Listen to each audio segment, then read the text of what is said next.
How's everybody doing? Welcome back, guys. Boo Monster here, back with another video, and I'm excited to bring this video today, guys. We're gonna do 5 tips in the offlane, okay? And before we get into it, I just want to say thank you guys so much for the recent love with the channel. We hit over 300 subscribers. I can't believe it, guys.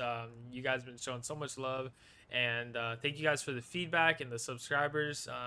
Yeah, just keep showing me love, and I'll keep showing you guys love. I just want to help you guys out. So, any questions, you guys, drop it in the comment section, and hopefully I can help you. So, okay, so a lot of people ask me these questions. They ask me for like tips and advice, and we're gonna just do like 5 general rules this video, okay? And this is what helped me get to number 5 on the leaderboard, and we're still climbing. And it'll make your win page look something like this. So if you guys care about the VP and you're trying to get Paragon, you're trying to climb the leaderboard, this is a video that might help you with the offlane. So let's jump right into it, guys. All right, so coming in at number 5, rotations.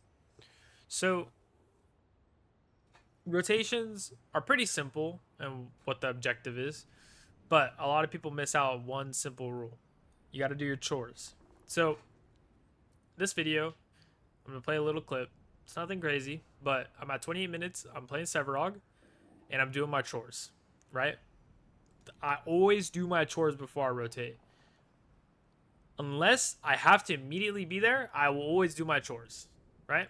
This is like what I do. I don't have, for me, guys, I don't have an in-game mic, so it's hard for me to communicate with my teammates. But if you do have an in-game mic, you can make it a lot easier. You just talk to them. Hey guys, I gotta hit my wave, do my chores. I'll be there in a second. Don't fight. Things like that, right? Now, we're gonna show you what it looks like in real time. So I did my chores. Now we have a skirmish. Now I want you guys to pay attention to this, right? We have a skirmish. The skirmish dissolves. It wasn't anything crazy. Players left. Everyone backed up. Now I want you to pay attention to one thing. Let me zoom in. Look at the map state. Notice my wave is the only wave that has prio. The mid lane and the dual lane are both pushed in. My dual lane and my mid lane did not do their chores. The reason it's so bad to not do your chores, chat, not only are you missing out on farm, because at all points of the game is farm important, except when you're full build, obviously with tonic, but the farm's not even the point. It's having map pressure. You don't want to be the reason that somebody backdoors your inhib or your core. You don't want to be that reason. How do you win a game? You need minions. You need minions, guys. If you don't have minions, you can't win a game. That's how important minions are. Think about it, right? If there is no minions, they cannot take a tower. They literally cannot take the tower. The tower takes almost no damage. So that's how important waves are, guys. You have to do your chores at all points of the game. Now, if we're talking about early rotations, it is different. Let's take a look at the map. I pulled this up on Google. Hopefully you guys can see it well, and you can see my mouse cursor. So let's pretend we're the yellow mark, right? This is perfect because this is the offlane. So the way I approach the game, guys, I want this tower gone, but usually before I rotate. I want that T1. I'm coming for that T1. Now, if you happen to outplay your opponent and get a lead, you usually can have pressure, and you can threaten tower plates. You can threaten 3 camp. You can get Scion. There's a lot of options. So how do I approach it? Well, if I'm ahead, I am playing to boost my lead. So I'm pressing the tower. I'm looking to kill the offlaner. Some offlaners, they won't let you kill them. They just hide under the tower. They're playing characters like Greystone, Terra. They're unkillable characters, right? They'll hide under the tower. That's fine. I don't need to kill you to win. But what this opens up for me, and what I do with that information, every game is different. What this does for me, I'm going to press the lane. I'm going to rotate to this 3 camp. If the 3 camp is down, I'm going to try to take the blue. If the blue is down, I'll look mid. This is early game, guys. It's pretty simple. It's a little like recipe, right? And if your jungler is okay with it, you can take the 5 camp. That is as simple as it gets in the early game. Now, first Fang, I do not recommend. That's my playstyle. I don't like going to first Fang. I think you lose way too much for rotating that early. And second Fang and third Fang are playable. Third Fang is like a necessity. You need to be there for third Fang. Second Fang is whatever your game looks like. Excuse me. Communicate with your teammates and figure it out where you're at, right? But push the lane, do your chores, rotate. Do your chores. Can I get 3? Can I boost my lead? Can I become massive and carry this game? That's the way I like to play the game in ranked, guys. We're talking about ranked, right? So that's basically it. Now, if you're behind, it's different. Obviously, he's gonna have pressure. You're gonna just play survival, and we'll talk about more about that later.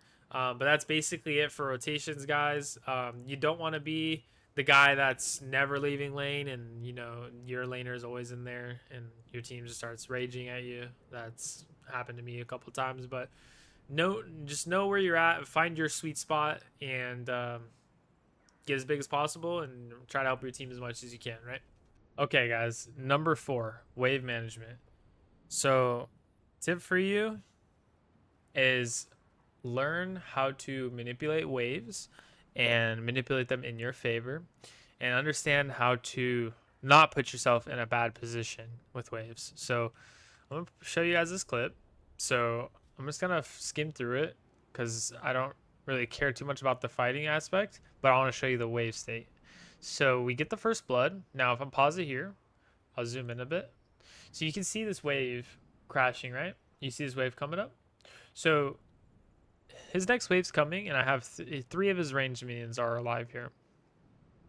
Now, what this means is that I'm okay to reset here. Obviously, I need to because I have 40 HP. So I'm going to reset. And what's going to happen is we're both going to come back to the wave at the same time. And he's going to be denied an entire wave because you see this next wave coming, right? See right here walking. So I have this wave to farm and then this entire next wave to farm. Meanwhile, he only has this wave to farm. So the result, bad wave management. He missed an entire wave. I got a kill and an extra wave on him. So he is pretty behind. So he's kind of screwed. He lost the game in 1 minute. That's how easy it is to lose in the offlane. If you ever feel like, wow, like I'm so far behind, like what went wrong, it probably had something to do with wave management, right? Because if I was to just give him 1 kill and he didn't miss out on any farm, it's really not that big of a deal. Obviously it sucks, but it's like missing wave and XP early game is actually just terrible. It's terrible. Like there is comeback XP in the game, but the early game, it's terrible for lane state and actually trying to do anything. So what I'll say, a lot of people ask me about like Cyan when I go for Cyan. I'll say simply, if my wave is not managed properly and I'm gonna miss any minions, like any minions early game, I do not go for Cyan. The only time I go for Cyan is if I am not going to miss minions. It's really that simple. There's more advanced techs with going for Cyan and this and that, but I don't want to make this video too complicated. I want to make a simple guide for you guys to follow, and this will definitely improve your offlane gameplay. So any further questions like wave management, you guys can just ask me. I stream every day on Twitch. There is a lot more to like waves that it is a little bit more in depth. It's not like too complicated, but basically guys, what I'll say is like, I'll show you this example. If you're in a losing matchup, because sometimes you will be, you don't ever want to put yourself in a bad position. So I'm going to play this clip. And what you'll notice, guys, is that I started my E for a reason, right? And my reason for that is I don't want to fight him. If I want to fight him, I want to start my Q for damage. But the reason I start E is because I want to walk up, press E, hit the wave, hit him, and walk back. I'm not going to draw minion aggro this way. And it's going to allow me to safely farm while slowing him and then retreating, right? The reason I don't want to fight him, guys, is because this is ours, and I just will not win the level 1. I just won't. Same against Bales or some other characters, right? You just won't win. So I'm not even going to try. So that's my advice for wave management. Now, if I was to hit the wave a lot and then he was to fight me and then my wave pushes into him, I have bad wave management because I can't walk into him because I have a losing matchup early. And then all of a sudden he has a freeze, but I can't do anything about it because I pushed it, but I'm losing, so I can't do anything about it because I'll die. So you never want to put yourself in that position, or might as well call it GG, right?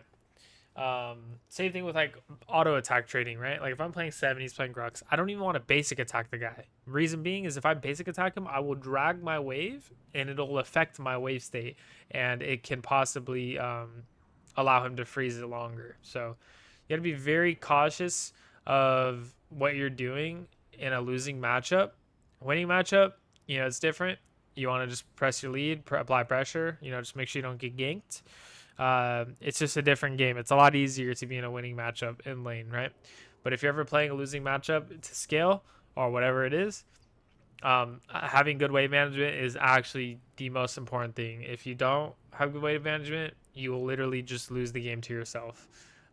So my tip for you guys: learn the wave management. If you ever find yourself in a bad position, what I would do personally, what I have done, is I pull up the replay and I just take a look at what happened.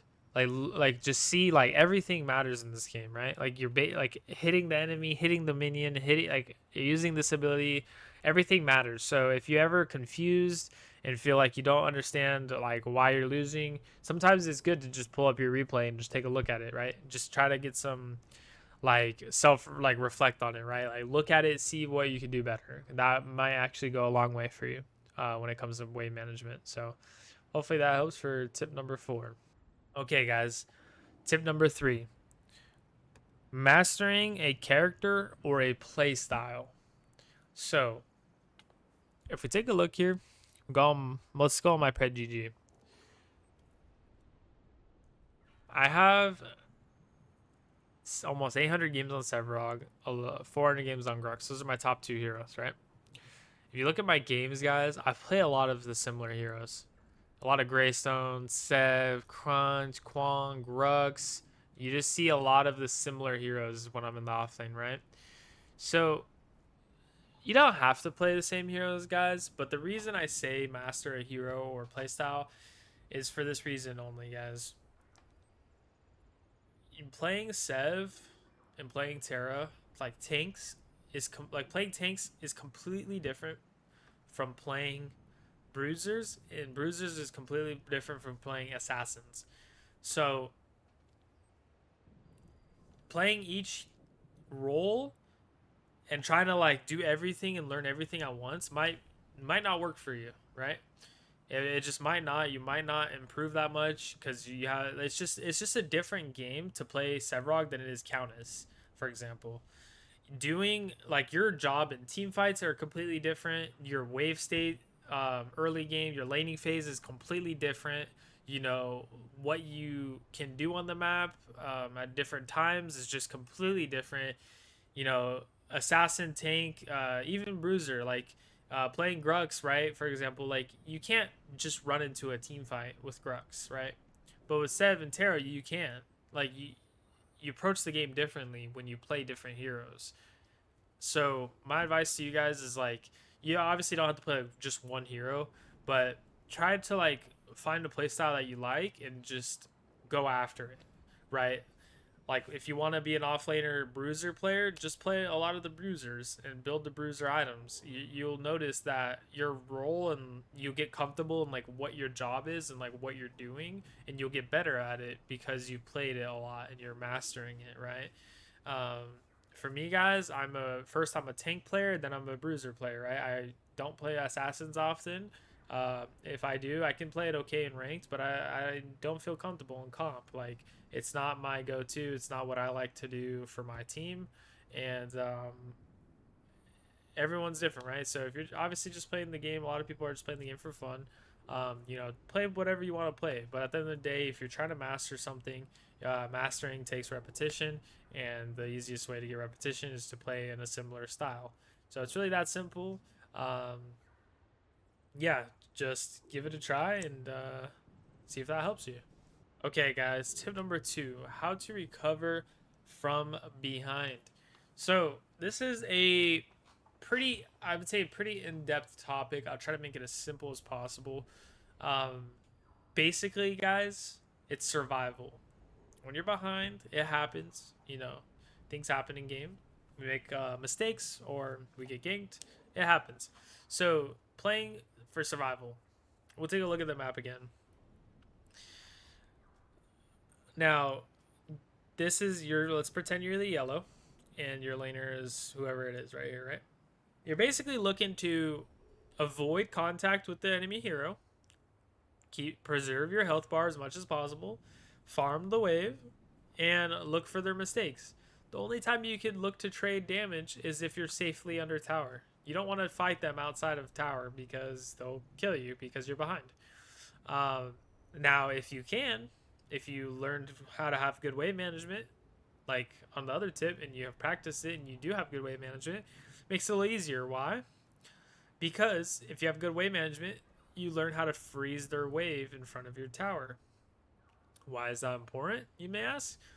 Well, freezing their wave in front of your tower allows your jungler to gank. Some junglers will ignore you all game. It sucks. Happens to me a lot. But if you have a jungler and you have the enemy here, your jungler might gank them. Now, you need to also keep in mind, you need to set up for your jungler. What does that mean? So, not only did you set up your wave with good wave management, but you set up the kill. How do you set up a kill? You need to trade HP. You don't want to trade HP and put yourself in a position to die. That's not what we're saying. You don't want to trade HP until you're 1 HP and you're going to die. That's not the point. You want to trade HP to dent. You want to dent their health bar. You want to make that gank look juicy. You don't want to have your offlaner full HP, full mana, standing in front of your tower. Like, your jungler is not going to want to gank that, right? He just probably doesn't. So, trade HP. Maybe you trade him you get him down to 60% HP and you're at 40%. That's fine. Because you're playing to survive. You're not playing to kill him. You're playing to survive. You can survive there with the wave here. And then look, his health bar is dented. Okay, looks a little juicy. Let me gank it, right? So, that is how you play from behind. You play to survive. You set up for your jungler. And you try to get back in the game. Maybe a good gank goes your way. Maybe you get the kill. Maybe you get an assist. If you get the assist, push the lane. So you're looking a lot better. Another thing I like to do, guys, and this is kind of from experience. So I always like to freeze the lane and try to negate their farm. But what I've noticed, if I'm playing from behind, freezing the lane might look pretty bad. So I don't actually like freezing the lane when I'm behind because I don't want the waves to be stagnant and him to come back and just bully me out of lane again. So what I'll do, let's say I'm the yellow and let's say the wave is somewhere near my tower. I'll try to build up the wave. Like, the only reason you should ever push from when you're behind is if you built up a fat wave. You need to build up a fat wave. If you can't build up a fat wave, then don't. But if you can build up a fat wave by killing some of his wave, letting your wave build up, and then crashing, then you're okay because you crashed a wave. But what I'm saying is, like, freezing is if you freeze it and it just sits there and his wave builds up, then he's just going to crash on you and take tower plates. So freezing is not always the answer, guys. It's good to do it here and there to, like, negate some farm, but don't do it too much, especially if you're behind, because you don't want them to just keep bullying you. You want to have pressure on your lane sometimes, because maybe you want to play for mini prime. Maybe you want to help your jungler if he's getting invaded. Maybe you want to, look mid lane for something or anything, guys. You don't always want to be freezing lane, especially when you're behind. So you don't want to get bullied that way. So practice good wave management. Wave management comes the best, guys, when you're behind. So that's going to help you with, our other tip, but playing from behind, it connects, right? It all connects. So playing behind, keep these, like, general rules in mind, and I think that'll actually, go a long way. These are things that I picked up on that I like to do. And if I'm playing from behind, guys, it's just power farm, survival, power farm, good wave management. All these things matter, right? Not having an ego is a big thing, right? Like a lot of players, they just like, oh, I'm gonna beat you 1v1. Let me just fight you, even though I'm behind. Like, you know, like who cares, bro? Like you care more about winning the 1v1 or like winning the match, right? So win the match by outplaying them in the long run. Even though you're behind, you can still outplay them with like little things, right? So doesn't have to mean that you kill them, right? So that's my tip for you guys for number 2, and we'll go to the next one. Okay, guys, my number 1, my final tip. It's gonna be matchups. So what I mean by matchups, I don't want you guys to think of matchups as a cut and dry Greystone beats Grux, or you know, this character beats this character, or this character, you know, I don't want you guys to think of it like that. Whether that may be true or not. I want you guys to think of matchups as in, what is the current game state? Right? What is the current patch? Now, I don't want to go too in depth with this current patch because the game's about to change completely with Eternals. Then I'll have more videos on, you know, that when it comes out, and about like how matchups are more in depth. But in general, guys, what I mean is every patch changes interactions so drastically. Like so drastically. I'll give you my best example. Terra used to beat Sevarog. Now, Sevarog beats Terra. That's why, you know, things aren't as cut and dry anymore, right? Things change. So you need to understand what that change is, guys. You need to understand each patch. If you really want to be a master and you really want to be like the best you can be, you need to understand each difference. So if I have, let's say, Grux and Greystone gets a buff and his E cooldown is 2 seconds less, or anything, let's say Greystone gets a slight buff, what that might mean, guys, is now that character beats that character. Like literally, like little patch details, even item details, everything. It's all a numbers game. These things change on the fly. So back to the Sevarog and Terra. Sevarog, if you guys remember, did not have a fear. He used to not have a fear. I'm sure a lot of you remember that. His dash did not have a fear. What that meant, and before I explain that, Terra used to scale off of physical damage. If you guys don't know that, Terra now scales off of armor only. All our abilities are armor only. What this means, guys, is that building damage Terra is no longer a viable option. So, with these changes, you can no longer build Mutilator on Terra, and Sevarog has a fear. What does that mean? When Terra goes to press Q, Sevarog can dash through it and fear it and cancel it.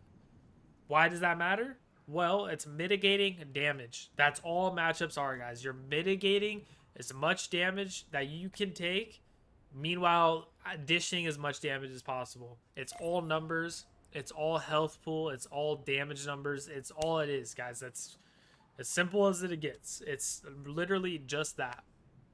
So matchups aren't cut and dry. Now, why am I saying this as a tip? I don't want to just like ramble on, right? I want to actually make applicable. So what I'm trying to get at is it all connects together, right? Having, you know, good wave state, mastering a hero and a playstyle, it all matters, right? Because if you want to put it all together and understand a matchup, you need to have all these things to understand whether it's you or your matchup. Like, are you the issue? Are you playing terrible, or is it the matchup? Now, if it's the matchup, you need to understand the matchup. And how do you understand the matchup? Well, repetition. If you play 100 games of Grux on the new patch and you try all the new builds, all the new, you know, all the new builds, all the new, you know, augments, whatever it is, Eternals, whatever the new patch is going to have. If you play Grux, let's say, you're going to know if you, after a amount of time, you're gonna know if you beat Crunch, you're gonna know if you beat Greystone, you're gonna know all these things. And why is it important to know these things? Because that's how you excel in the game. That's how you, knowing these things, knowing if you win or lose, not guessing, not just shooting your shot. Obviously, in the new patch and update, we all shooting a shot, right? Even like me or anybody, we're all just trying things, right?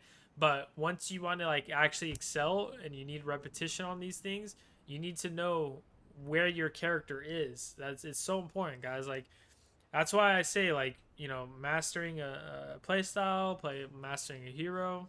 It's really important, guys, because if you're just playing every hero, like obviously if you don't care, you want to play for fun, do it. But if you're trying to climb the leaderboard and you care about winning, you need to play specific heroes. You need to build specific items. You need to play these a lot because you need to understand how the power spikes feel in game, how trade patterns feel, what can I go in here and not die?